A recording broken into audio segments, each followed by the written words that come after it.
One of 3 mosquito-borne illnesses in Maine is making itself known this summer season. Mainers will usually hear about Triple E or West Nile virus, but the Jamestown Canyon virus has now appeared. Just a few days ago, the Maine CDC confirmed the virus was detected in mosquitoes in Orono.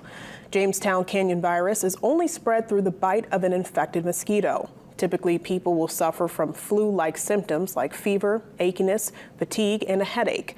However, the health educator of the Maine CDC says cases can become more serious.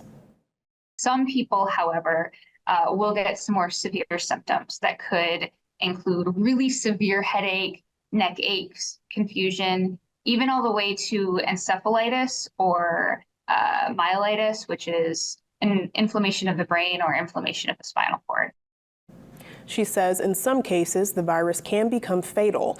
Tips to keep in mind include using EPA-approved bug spray, wearing clothing that'll cover your skin, and avoiding activities from dusk to dawn because that's when mosquitoes are mostly active.